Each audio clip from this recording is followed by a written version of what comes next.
somebody that's going to find fault with whatever, and just you have to let that just.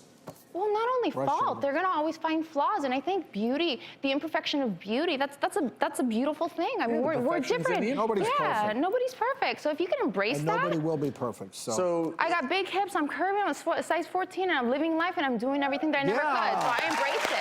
That for me is a blessing. I'm curious, are there ever points in time, and when you look back when you initially became a plus-size model and you even acknowledged having 75-inch hips, are there ever times where you say, okay, I missed that? No, I don't miss it. I'm thankful. I think people get very confused with my story sometimes being that big. I'm thankful that I was able to reach that because in everything there's a lesson. It taught me how to treat people. It taught me how to be humble. It taught me not to judge a book by its cover, and it taught me what I was capable of turning my life around, and that was my choice. I had to work hard, be disciplined, and say, I'm gonna do this because of me, and watch me do it. Well, I'm curious to you now, when you look at life, how do you define the term beauty? What does that term mean to you? It means having a humble heart and having a life full of gratitude and living a life full of purpose. That is what makes a person beautiful. It's charisma.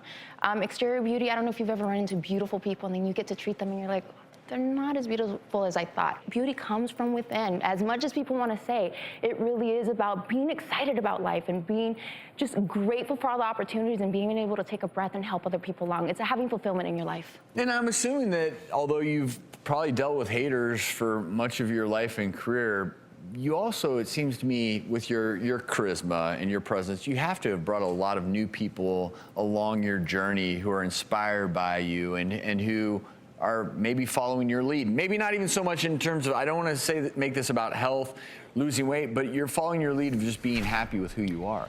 I think happiness is contagious, and I'm so lucky that I get to connect with so many people on different levels that are related, whether they're single moms, whether they're Latinos from different races, whether they want to lose weight. I think at the end, it's about accomplishing a life goal, whatever that may be. It's all the same. It's about persistence. It's about understanding the why you're doing something and just going after it. There's always going to be negatives with everything that you do. You got to be able to embrace it. But am I going to live my life paying attention to that 20% of people that hate me, or am I going to just live my life because I'm happy to be living my life and I accomplished a goal? What's next? Do you have one secret that you could share with folks that has been maybe your key to maintaining your health? I always say this, why are you doing what you're doing? If you understand the why, every time you're going to do something that doesn't serve your purpose or goes away from your values, if you have that clarity, then your decisions will always be based on values and why you're doing what you're doing. Have a game plan, understand why you're doing it, and stick to it. Don't let it go.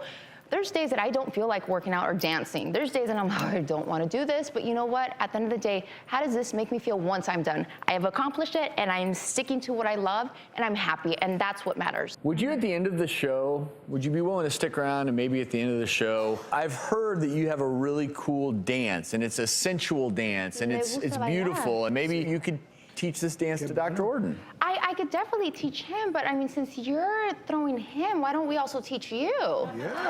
I mean, the more you resist, the more I persist. I mean, I'm just saying. You can teach us both, right? Yeah, un poquito de Latino por aquí, un poquito por allá. I'm already intimidated. You can chair dance better than I can dance on these 2 feet any day of the week. Well, okay, so let's make it a date. Later in the show, you will teach Drew and I, what's the name of the dance? Bachata. All righty. Rosie, thank you. And stick around. We're just so happy you could spend some time with us today. Thank you. I appreciate the opportunity. And I think the biggest message I could leave behind is do what makes you happy, do it for you, and don't pay attention to the negative people around you. It's a reflection sometimes, but then it has nothing to do with you sometimes. Well, there's a lot of truth in that. Thank you.